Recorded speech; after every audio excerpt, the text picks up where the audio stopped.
সবাইকে স্বাগত জানাচ্ছি জিটিভির নিয়মিত আয়োজন করোনা সংলাপে। সঙ্গে আছি আমি নীলিমা জামান কথা। আজকে আমাদের আলোচনার বিষয় হচ্ছে করোনায় অর্থনীতি। সেই বিষয়ে কথা বলার জন্য অনলাইনে সংযুক্ত হয়েছেন ঝুঁকি ব্যবস্থাপনা ব্যুরো বাংলাদেশের পরিচালক প্রাণেশ বণিক। আরও আছেন আমাদের সঙ্গে সিপিডির senior research fellow Taufiqul Islam Khan. Corona সংলাপে আপনাদেরকে স্বাগত। আলোচনার শুরুতে প্রাণেশ বণিক, আমি আপনার কাছে জানতে চাই, প্রথমে একটু সাফল্যের কথা যদি বলি, বড় ধরনের অর্থনৈতিক সংকটে পড়েছে সারা বিশ্ব। করোনার কারণে দেশে এই সংকট তীব্র হচ্ছে। বেশিরভাগ দেশের মোট দেশজ উৎপাদন কমবে বলে বিভিন্ন আন্তর্জাতিক সংস্থা বলেছিল এবং কর্মহীন হয়ে পড়েছে কোটি কোটি মানুষ। এমন দুর্গতির মধ্যেও বাংলাদেশের প্রবৃদ্ধি নিয়ে আসার কথাই শুনিয়েছে বিশ্বব্যাংক, আন্তর্জাতিক মুদ্রা তহবিল IMF, এশীয় ব্যাংক ADB। তো অর্থনীতি ঘুরে দাঁড়ানোর আভাসও কি পাওয়া যাচ্ছে এবং সেটা কিভাবে? বাংলাদেশ সবসময় তো অন্যদের থেকে একটু এগিয়ে, চিন্তার ক্ষেত্রেও এগিয়ে, পরিকল্পনার ক্ষেত্রেও এগিয়ে। কোভিড-19 পরিস্থিতিতে সাময়িক যে দুর্যোগের মুখে আমরা পড়েছিলাম, এখানে নতুন করে বলার কিছু নাই। আমাদের উৎপাদন ব্যবস্থাটাই অনেকটা পর্যুদস্ত হচ্ছিল। কিন্তু যেটা হয়েছে যে এখানে আমাদের করোনা পরিস্থিতি এবং এর প্রভাব নিয়ে আমাদের মাননীয় প্রধানমন্ত্রী এবং তার যে সরকার বেশ আগে থেকেই কতগুলো পদক্ষেপ ঘোষণা করেছিলেন। প্রণোদনা প্যাকেজ ঘোষণা করেছিলেন, কার্যকরী কতগুলো পদক্ষেপ নিয়েছিলেন, কিছু কিছু ক্ষেত্রে বলবো কিছু ঝুঁকিও নিয়েছিলেন। আর এতে করে যে অর্থনীতির যে বিপর্যস্ত অবস্থাটা তৈরি হচ্ছিল শুরুর দিকে, এই সমস্ত পদক্ষেপগুলো আমাদেরকে কিছুটা হলেও ঝুঁকিমুক্ত করেছে, অর্থনীতিকে ঘুরে দাঁড়ানোর একটা সুযোগও করে দিয়েছে। আমাদের গার্মেন্টস ইন্ডাস্ট্রির মতো শ্রমঘন অনেক ইন্ডাস্ট্রি যেগুলো বন্ধ হয়ে গিয়েছিল বা বন্ধ করে দিতে বাধ্য করা হয়েছিল পরিস্থিতির কারণে, আবার সময় উপযোগী কিছু সিদ্ধান্ত এবং কিছু ওই যে বললাম কিছু ঝুঁকি যথাসময়ে নেওয়ার কারণে আবার এই পরিস্থিতি উত্তরণের একটা সুযোগ তৈরি হয়েছে। আমরা কিছুটা হলেও ঘুরে দাঁড়ানোর চেষ্টা করছি। সমস্ত যে শ্রমঘন শিল্প সেগুলো আবার উৎপাদন শুরু করেছে, শ্রমিকরা তাদের কাজে ফিরেছে, কৃষকরা উৎপাদন ব্যবস্থার সাথে পুরোপুরি যুক্ত হয়েছে, সাধারণ মানুষ ব্যবসা বাণিজ্য অথবা অন্যান্য খাতে যারা জড়িত ছিল, পরিবহন খাত সহ, আবার তারা তাদের কর্মস্থলে এসে কাজ শুরু করেছে এই করোনা পরিস্থিতির বর্তমান পর্যায়ে এসেও। আবার এটাও ঠিক, সরকারের অনেকগুলো পদক্ষেপের কারণে বাংলাদেশে করোনা সেভাবে বিস্তার লাভ করে নাই। আমরা যতটা ভয়াবহ অবস্থা আশঙ্কা করছিলাম সেদিকে এটা উপরওয়ালার কৃপাই বলি আর আমাদের সরকারের পদক্ষেপই বলি অথবা আমাদের সম্মিলিত প্রচেষ্টাই বলি, আমরা সেদিকে আমাদের যেতে হয়নি, অতটা খারাপ পর্যায়ে আমরা পৌঁছিনি। এই সমস্ত কিছু যদি আমরা বিবেচনা করি তাহলে দেখব এগুলো আমাদেরকে আবার ঘুরে দাঁড়ানোর জায়গাটায় নিয়ে এসেছে। একই সাথে প্রান্তিক কৃষক, প্রান্তিক জনগোষ্ঠীর মাঝে ক্ষুদ্র ঋণ প্রতিষ্ঠানগুলো তারা তাদের যথাসাধ্য সামর্থ্য দিয়ে, প্রচেষ্টা দিয়ে মানুষের পাশে দাঁড়িয়েছে। এর মধ্যে আবার একটু সংকট ঘনীভূত হয়েছিল যখন দেশের একটা বড় অংশ বন্যার কবলে পড়ল, দীর্ঘস্থায়ী বন্যা এবং করোনার মধ্যে বন্যা, এটা মরার উপর খাড়ার ঘায়ের মতো ধরে আমরা একটু শঙ্কিত ছিলাম। কিন্তু যাই হোক, আমাদের সম্মিলিত প্রচেষ্টায়, সরকারের সহযোগিতায় আমরা কিন্তু এগুলো কাটিয়ে উঠতে পেরেছি। মানুষের পাশে মানুষ দাঁড়িয়েছে, প্রতিষ্ঠানগুলো মানুষের পাশে দাঁড়িয়েছে, মানুষও ঘুরে দাঁড়িয়েছে, চ্যালেঞ্জ হিসেবে নিয়েছে। প্রাণেশ বণিক, আপনাকে অসংখ্য ধন্যবাদ। এখন জানতে চাই তৌফিকুল ইসলাম খান আপনার কাছে, করোনার কারণে তো দারিদ্র্য পরিস্থিতির অনেক অবনতি হয়েছে। পরিকল্পনা কমিশনের প্রাক্কলন বলছে গত জুন শেষে অতি দারিদ্র্যের হার 1 বছর আগের 10% থেকে বেড়ে 20% হয়েছে। তো অনানুষ্ঠানিক খাতের শ্রমজীবী মানুষের আয় কমেছে। বিভিন্ন বেসরকারি গবেষণা সংস্থার জরিপে ক্ষুদ্র ও মাঝারি শিল্পের উদ্যোক্তা এবং শ্রমজীবী মানুষের সংকটের কথাই তো বেশি আসছে। তো এমনটায় অর্থনীতি পুনরুদ্ধারের জন্য সরকারের গৃহীত পদক্ষেপ কি কি ছিল বা পদক্ষেপগুলো কি ঠিক ছিল, এই বিষয়ে আপনার কি বলার আছে? না, নিঃসন্দেহে আমার মনে হয় যে আমি অনেক ক্ষেত্রেই তো এটা নতুন কিছু না। আপনি বাংলাদেশের যে অবস্থা হয়েছে এটা বাংলাদেশের জন্য খুব বিশেষ অবস্থায় আছি আমরা, সেটা এই পরিস্থিতি তাও না, এটা সারা বিশ্বই তো এখন এটার সাথে একরকম যুদ্ধ করছে। তো সেই পরিস্থিতিতে আমরা দেখেন এখানে দুটো বিষয় আছে। একটা হলো যে সময়টায় কাজ বন্ধ হয়ে গিয়েছিল, আমাদের এখানে একভাবে সাধারণ ছুটি ঘোষণা করা হয়েছিল। সেই সময়ে নিঃসন্দেহে বড় পরিসরে একটা বড় অংশের মানুষ তারা কিন্তু কর্মহীন হয়ে পড়েছিলেন। ফলে স্বাভাবিকভাবে এটা একটা দারিদ্র্যও বেড়ে গেছে। তো আমাদের যেমন নিজস্ব হিসাবে আমরা বলেছিলাম যে প্রায় 1,20,00,000-এর মতন চাকরি তখন আসলে এক ধরনের ঝুঁকির ভিতরে ছিল। এবং সেই হারে দারিদ্র্য আপনি যে বললেন যে সরকারি হিসাবে বলছেন প্রায় ডাবল হয়ে গেছে, আমরাও বলেছিলাম যে এটা প্রায় 20% থেকে বেড়ে প্রায় যেটা উচ্চ দারিদ্র্য রেখা আছে সেখানে 20% থেকে এটা প্রায় 35% হয়ে যাওয়ার মতো ঝুঁকি আছে। আবার যখন জুন মাস থেকে এটাকে অর্থনীতি কিছুটা খুলে দেওয়া হলো, আমাদের অর্থনীতিও কিছুটা ঘুরে দাঁড়িয়েছে, আর সেই সময়টাতেও এটার একটা রিকভারি হয়েছে, যেটা বলেছেন যে আগের থেকে অবস্থাটা ভালো হয়েছে। ফলে এখানে তিনটি জায়গা দেখা বোঝা হলো গুরুত্বপূর্ণ। একটা হলো যে আমাদের এপ্রিল মে মাসে আমাদের যখন সাধারণ ছুটি ছিল সেই ধরনের আমি নিঃসন্দেহে তখন একটা অনেক নিম্নগামী অবস্থার ভিতরে অর্থনৈতিক সুযোগগুলো ছিল। তারপরে যেটা হয়েছে যে অবশ্যই জুন মাসের পর থেকে এটা আস্তে আস্তে ঘুরে দাঁড়াচ্ছে, আমরা বলছি টার্ন অ্যারাউন্ড হয়েছে, ঘুরে দাঁড়াচ্ছে। এখন আমরা নেক্সট যেটা বলছি সেটা হলো যে রিকভারি, অর্থাৎ পুনরুজ্জীবিত হচ্ছে কিনা অর্থনীতি। পুনরুজ্জীবিত হওয়ার অর্থ হলো যে আমার আগের ধারায় ফেরত যাচ্ছে কিনা। এখন আগের যেই গতিপথটা আছে নিঃসন্দেহে এটা ইতিবাচক ভাবেই অধিকাংশ অর্থনৈতিক সূচকের ভিতরে আমরা দেখেছি। এবং কিন্তু এখনো যেটা আমাদের মনে রাখতে হবে সেটা হলো যে সামনের দিনে এখন আমরা আগের অবস্থানটায় ফেরত হয়তো যেতে পারিনি। দ্বিতীয় হলো যে আগের অবস্থানে ফেরত যেতে হলেও কিন্তু আপনার আরো কিছুটা সময় দরকার হবে। এবং তৃতীয় হলো যে এখনো আমরা পরিপূর্ণভাবে ঝুঁকি মুক্ত হয়নি। এটা দেশের ভেতরেও যেমন সত্যি কথা, এটা আমরা বিশ্ব অর্থনীতির সাথে যে আমাদের অর্থনীতির যুক্ততা আছে সেটাকে বিবেচনা নিলেও আমরা তাই দেখবো। কারণ আপনি দেখেন ইউরোপের কিন্তু একই সময় জুন মাসের ভেতরে যখন যে পরিস্থিতি ছিল তার থেকে কিন্তু এখন আবার পরিস্থিতি খারাপ হচ্ছে। ফলে তারা আবার নতুন নতুন ভাবে কিন্তু লকডাউনের ভিতরে আসছেন, তাদের অর্থনীতি আবার ঝুঁকে পড়ছে। এখন তাদের অর্থনীতিতে যদি ঝুঁকি থাকে তাহলে আমাদের যেই এক্সপোর্ট মার্কেটের কথা বলি বা সার্বিকভাবে অন্যান্য জায়গার কথা বলি, এই জায়গাটাতে কিন্তু একটা ঝুঁকি থাকবে।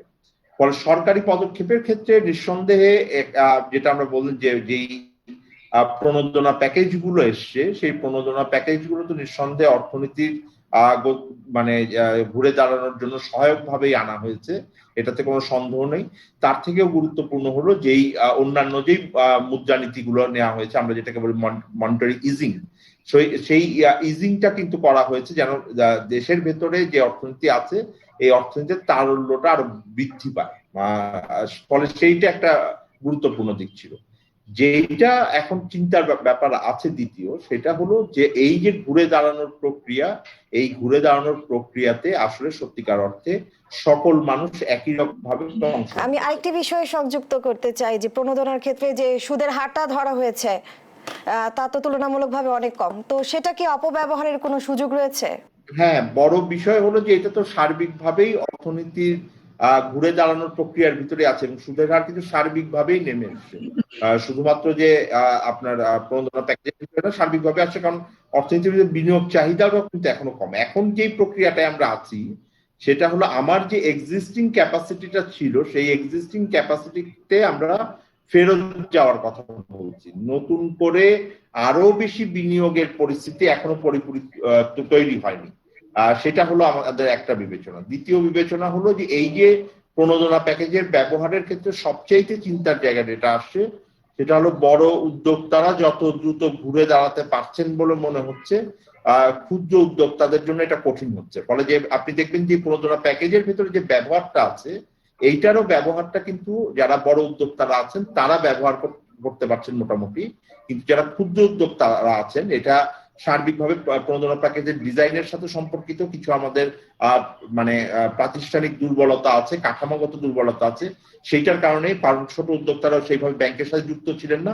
তাদের জন্য যে অর্থটা বরাদ্দ করা হচ্ছে বা দেওয়া হচ্ছে প্রণোদনা প্যাকেজে, সেইটা ব্যবহারের ক্ষেত্রেও অসুবিধা আছে।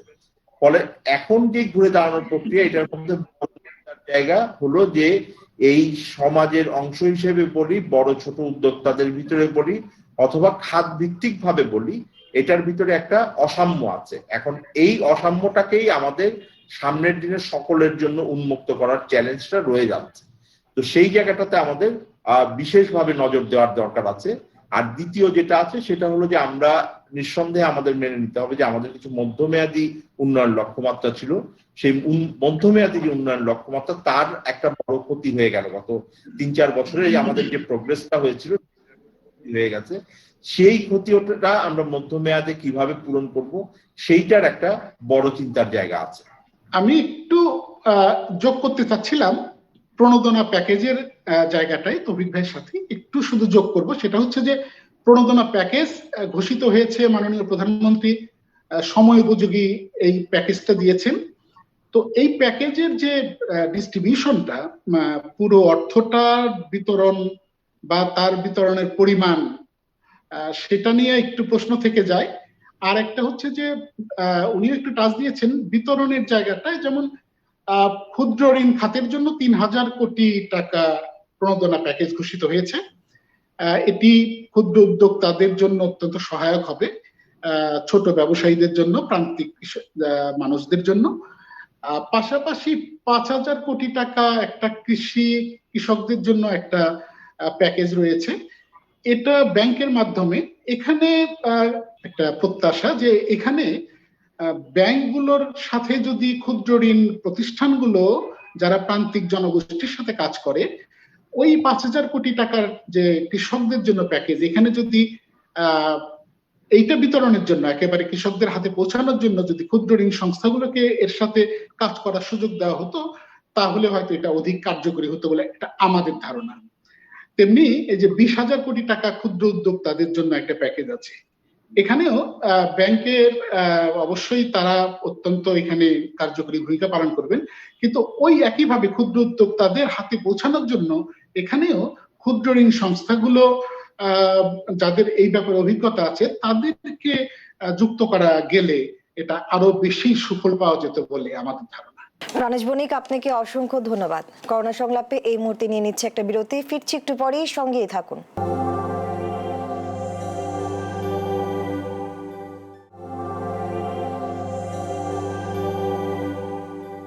বিরতির পর সবাইকে আবারও স্বাগত জানাচ্ছি করোনা সংলাপে। প্রাণেশ বণিক, আমি আপনার কাছে প্রথমেই জানতে চাই যে বাংলাদেশের অর্থনীতির একটি বড় অংশই তো জুড়ে রয়েছে আমাদের গ্রামীণ অর্থনীতি। তো গ্রামীণ অর্থনীতিতে ক্ষুদ্র ঋণের অবদান সম্পর্কে কিছু বলুন, এবং ক্ষুদ্র ঋণ খাতে কি ধরনের প্রভাব পড়েছে? হ্যাঁ, ক্ষুদ্র ঋণের কথা তো বলতেই হয়। গত 4 দশক ধরে এই খাত দেশের অর্থনীতিতে, বিশেষ গ্রামীণ অর্থনীতিতে একটা বড় অবদান রেখে যাচ্ছে। এটা আমরা জানি যে ক্ষুদ্র ঋণের মূলত সুফল ভোগী হচ্ছে প্রান্তিক জনগণ, গরিব, নিম্ন আয়ের মানুষ, তাদের পরিবারের নারী, এরাই মূলত সুফল ভোগী। সেক্ষেত্রে যারা ক্ষুদ্র ব্যবসা, কুটির শিল্প, মৎস্য চাষ বা পশুপালন, পোল্ট্রি, এরকম নানাবিধ আয় বৃদ্ধিমূলক কাজের সাথে জড়িত, ক্ষুদ্র ঋণ প্রতিষ্ঠানগুলো মূলত তাদের পাশে দাঁড়ায়, তাদেরকে পুঁজির যোগান দেয়। সুতরাং একটা আর্থিক সেবা ক্ষুদ্র ঋণ সংস্থাগুলো দিয়ে আসছে। আর একইভাবে তারা একটা অআর্থিক সেবাও দিচ্ছে, নন ফাইন্যান্সিয়াল সার্ভিসও প্রোভাইড করছে। যেমন তাদেরকে দক্ষতা বৃদ্ধি করার জন্য বা সামর্থ্য বাড়ানোর জন্য বিভিন্ন প্রশিক্ষণ দিচ্ছে, তাদের প্রান্তিক কৃষকদেরকে কৃষিকাজে তাদের প্রয়োজনীয় কারিগরি সহযোগিতা করা হচ্ছে, তাদের ফসল বাজারজাতকরণের জন্য প্রয়োজনীয় পরামর্শ দেওয়া হচ্ছে। এই জাতীয় যে অআর্থিক কাজগুলো ক্ষুদ্র ঋণ সংস্থাগুলো করে যাচ্ছে। এর পাশাপাশি তারা কিছু বড় কর্মসূচি নিয়েও কাজ করছে।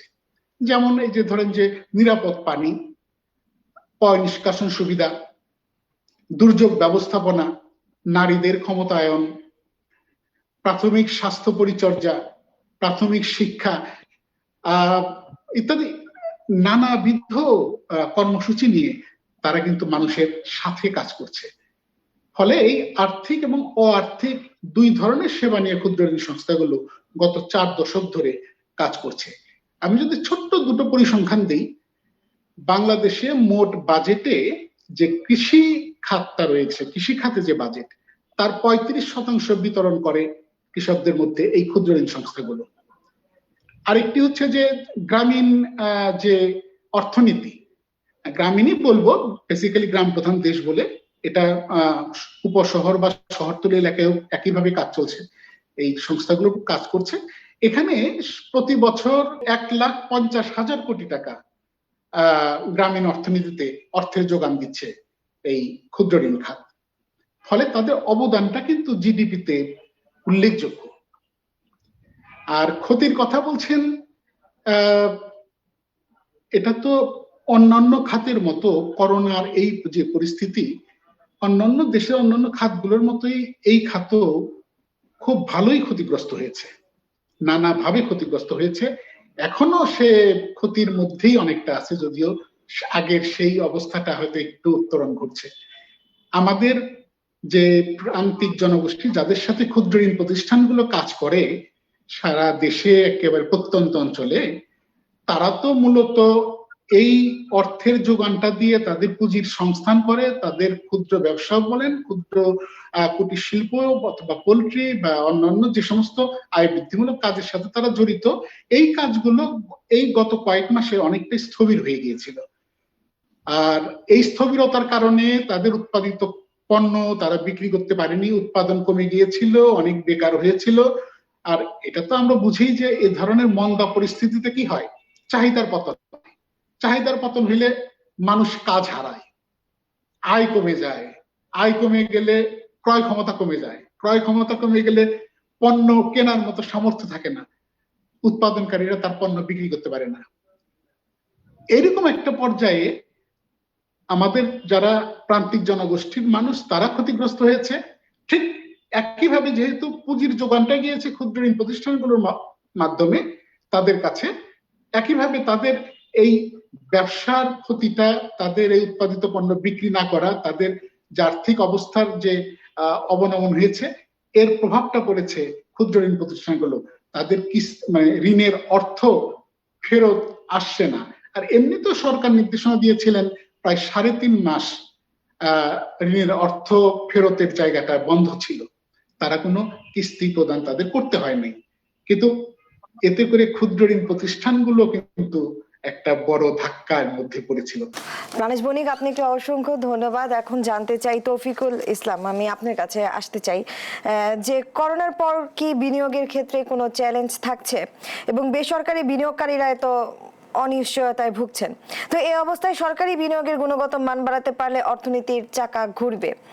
তো সেক্ষেত্রে কি কম অগ্রাধিকারের প্রকল্পের কাজ স্থগিত রেখে জনগুরুত্বপূর্ণ বড় প্রকল্পের কাজ সময় মতো শেষ করার প্রতি জোর দেওয়া উচিত? এই বিষয়ে আপনার কি বলার আছে? না, এখানে দেখেন, এখানে আপনি 2-3টি জিনিস বলেছেন। আমি যেটা বলছিলাম যে অর্থনীতি যখন ঘুরে দাঁড়াচ্ছে তখন আমাদের কিন্তু এটা মেনে নিতে হবে যে এখনো আমরা নতুন উদ্যোগ বা নতুন ক্যাপাসিটি এইটা তৈরি হওয়ার সম্ভাবনা এখন কম। কেউ কেউ হয়তো যেতে পেরেছে, কেউ কেউ হয়তো এখনো এটা যেতে পারেনি। এটা হলো বড় বিষয়। দ্বিতীয় হলো যেটা বলছেন যে আপনি যে কত সময় নেবে এই জায়গাটায় একবারে ফেরত আসতে। দ্বিতীয় হলো সেটা হলো যে সরকারি বিনিয়োগের ক্ষেত্রে আপনি যেটা বলছেন সেটার ক্ষেত্রে বড় চ্যালেঞ্জটা হলো যে সরকারের যেই আর্থিক সক্ষমতা, এই আর্থিক সক্ষমতাটা কিন্তু যথেষ্ট পরিমাণে নাই। কর আহরণের যেই গতি সেটা কিন্তু গত অর্থ বছর শুরু থেকেই যদি আমি বলি যে তাহলে এটা 2019 সাল থেকে আমরা দেখেছি যে এটার পরিস্থিতি বেশি ভালো না। ফলে আস্তে আস্তে সরকারকে কিন্তু এই জায়গাটা একটা বড় সিদ্ধান্তের ভিতরে আসতে হয়েছে, এবং এটা আমরাও বলেছিলাম বাজেটের সময় যে যেগুলো কম অগ্রাধিকারপূর্ণ এলাকা আছে সেইখানে এখন অর্থ ব্যয় না করে বরং যেহেতু আমার অর্থ নাই সেই জায়গাতে আপনি প্রাধিকার নির্ধারণ করা। আমাদের যদি অর্থ থাকতো তাহলে কিন্তু যত আপনি সরকারি বিনিয়োগ হতো তত এটা ভালো হতো, কারণ এটাতে কর্মসংস্থান তৈরি হতো, অর্থনীতির ভিতরে চাকা ঘুরতো।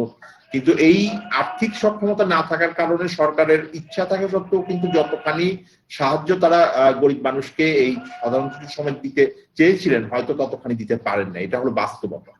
তো সেই জায়গাটাতে আমি মনে করি যে এই বিষয়টাই গুরুত্বপূর্ণ, যেগুলো আমাদের যেই প্রকল্পগুলো আমাদের শেষের পথে আছে সেই জায়গাটাতে আমাদের বেশি করে মনোযোগ দিতে হবে, আমাদের অধিক গুরুত্বপূর্ণ প্রকল্পগুলোকে বেশি গুরুত্ব দিতে হবে, এবং যেই প্রকল্পগুলো মাত্র শুরু হয়েছিল অথবা কম অগ্রাধিকারপূর্ণ সেখানে আমাদের কিছুটা রাফ টেনে ধরতে হবে। যে আরো একটি গুরুত্বপূর্ণ বিষয়, যেটা সবচাইতে বোধহয় গুরুত্বপূর্ণ বিষয়, সেটা হলো সরকারি অর্থ ব্যয়ের ক্ষেত্রে আরো বেশি আমরা যদি দক্ষতা আনতে না পারি, আমরা যদি স্বচ্ছতা জবাবদিহিতা না আনতে পারি, তাহলে এটা খুবই দুঃখজনক হবে। কারণ আপনি দেখবেন সরকারের ভালো উদ্যোগের ক্ষেত্রেও যেই অর্থ বরাদ্দ এবং যেই ধরনের পদক্ষেপ নেওয়া হয়েছিল সেক্ষেত্রেও যেই বড় বড় দুর্নীতির চিত্রগুলো সেই করোনাকালীন সময় বের হয়ে আসছে, এটা অত্যন্ত দুঃখজনক। কারণ পুরো অর্থনীতি তো পুরো দেশই তো এটার সাথে সংগ্রাম করছিল একভাবে। আর পরিশেষে আমি মনে করি যে যেটা প্রাণেশ বণিক সাহেব বলছিলেন যে এইটা আমি তার সাথে সম্পূর্ণ একমত, যে আমাদের মূল অর্থনীতির যেই আমরা বলি যে আমরা বীরের জাতি বলি বা আমরা খুব রেজিলিয়েন্ট জাতি বলি, সেই জাতি হওয়ার একটা বড় কারণ এটার কিন্তু বড় শক্তিটা কিন্তু আমার দেশের ভেতরের অর্থনীতির ক্ষুদ্র ক্ষুদ্র উদ্যোক্তা এবং গ্রামীণ অর্থনীতি, এবং তাদের একটা বড় কিন্তু অর্থায়নের জায়গা হলো এই ক্ষুদ্র ঋণদানকারী প্রতিষ্ঠানগুলো, এবং তারা এখন একটা বড় চাপের ভিতরে আছে, কারণ তাদের কাছ থেকে ঋণ নিয়েছিল, তারাও চাপের ভিতরে আছে। আপনি তো বড় ব্যবসায়ীদেরকে আপনি ছাড় দিতে পারেন বড় অর্থনৈতিক প্রতিষ্ঠানগুলো, কিন্তু ছোট প্রতিষ্ঠানগুলো ছোটদেরকে যে ঋণ দেয় তাদের দুজনেরই কিন্তু এই তারল্যের সংকটটা অনেক বেশি থাকে। যেহেতু ব্যবসায়ীদের কথা আসলো, তৌফিকুল ইসলাম, আমি আরেকটি বিষয় সংযুক্ত করতে চাই যে অনেকে বলছেন যে সাম্প্রতিক সময়ে যে মূল্য বৃদ্ধি তা হলো করোনাকালের পরবর্তী ইফেক্ট। যেহেতু এখন সবকিছু খুলে দেওয়া হয়েছে পণ্যের অবাধ চলাচল সত্ত্বেও, এবং করোনাকালীন যেসব অবিকৃত পণ্যের লোকসান পুষিয়ে নিতে চাল, পেঁয়াজ ও আলুর মতো নিত্য প্রয়োজনীয় পণ্যের দাম বেড়েছে, আপনি কি মনে করেন এই ব্যাপারে? না, দুটো বিষয় যুক্ত আছে। একটা হলো যে আমাদের জন্য তো শুধুমাত্র করোনা ভাইরাসের সমস্যা ছিল তা না, আমাদের এখানে বন্যার সমস্যা আছে, সেটার কারণে কিছু মার্কেট এক্সপেকটেশন হয়েছে। একই সাথে কিছু পণ্যের জন্য আমরা বাইরের বাজারে, যেমন পেঁয়াজের ক্ষেত্রে ভারতের যেই রপ্তানি নিষেধাজ্ঞা সেইটা ওই পরিস্থিতিকে কিছুটা খারাপ করেছে। আমাদের এখানে বন্যা হয়েছে। আমন ধানের ক্ষেত্রে আমরা ঠিক এখনো কনফিডেন্ট না যে পুরোপুরি ভাবে আমরা আমন ধান সাধারণ ভাবে যতখানি আমরা রোপণ করি ততখানি করতে পেরেছি কিনা। এখন সমস্যাটা হচ্ছে হলো যে যেহেতু প্রাতিষ্ঠানিক জায়গাতে দুর্বলতা আছে, আমাদের সুশাসনের অভাব আছে, এইটার সুযোগ নিয়ে এক শ্রেণীর ব্যবসায়ী নিঃসন্দেহে এই বাজার ব্যবস্থাকে আরো বেশি মানে দুরভিসন্ধি ভাবে ব্যবহার করে তারা একটা বড় লাভ হাতিয়ে নিতে যাচ্ছেন। যদি এরকম হতো যে এই লাভটা কৃষকরা পাচ্ছেন তাহলেও তাও একটা চিন্তার ভিতরে আমরা থাকতে পারতাম, কিন্তু আসলে কিন্তু এইটার বড় অংশটাই কিন্তু যারা মধ্যস্বত্বভোগী আছেন এবং বাজারকে অনেক ক্ষেত্রে যারা ম্যানিপুলেট করার চেষ্টা করেন তারা যে নিঃসন্দেহে এইটার সাথে কাজ করেছেন এটাতে কোনো সন্দেহ নাই। ফলে দুটো বিষয় এখানে আছে, কিছুটা নিঃসন্দেহে এটার অর্থনৈতিক যোগসূত্র আছে, কিছুটা নিঃসন্দেহে এটার সাথে সুশাসনের সম্পর্ক রয়েছে। তৌফিকুল ইসলাম খান, আপনাকে অসংখ্য ধন্যবাদ। এখন জানতে চাই প্রাণেশ বণিক আপনার কাছে যে করোনা পরিস্থিতি মোকাবেলায় ক্ষুদ্র ঋণ প্রতিষ্ঠানগুলোর ভূমিকা বা প্রভাব নিয়ে যদি আপনি কিছু বলতেন। আমরা তো ক্ষুদ্র ঋণ প্রতিষ্ঠান সারা দেশে প্রায় 750 মতো যারা নিয়ন্ত্রণকারী সংস্থার লাইসেন্স প্রাপ্ত। আমাদের ভূমিকা, আমরা তো চেষ্টা করেছি বিভিন্ন ভাবে, আমরা যেহেতু প্রান্তিক মানুষের সাথে কাজ করি, তাদের সচেতনতা বৃদ্ধিটা আমাদের জন্য চ্যালেঞ্জ ছিল। স্বাস্থ্য সুরক্ষা বিষয়ে করোনা মোকাবেলায় সরকার যে সমস্ত গাইডলাইন তৈরি করে দিয়েছিলেন, আমরা তার আলোকে বিভিন্ন ভাবে তাদেরকে সচেতন করার চেষ্টা করেছি। প্রত্যেকটি প্রতিষ্ঠান চেষ্টা করেছে তাদের যারা সুফলভোগী যারা আছে, যাদের সাথে কাজ করে, প্রত্যেকের মাধ্যমে, সেটা লিফলেট বিতরণ হোক, তাদের সাথে মোবাইল ফোনে কথাবার্তা বলে হোক, অথবা অন্যান্য যোগাযোগের মাধ্যম ব্যবহার করে তারা চেষ্টা করেছে। জি, আপনাকে অসংখ্য ধন্যবাদ। আপনাদেরকে অসংখ্য ধন্যবাদ আমাদেরকে এতক্ষণ সময় দেবার জন্য। করোনা সংলাপ আজ এই পর্যন্তই। আগামী পর্বে আবারও দেখা হবে। ততক্ষণ ভালো থাকুন, সুস্থ থাকুন এবং অবশ্যই স্বাস্থ্যবিধি মেনে চলুন।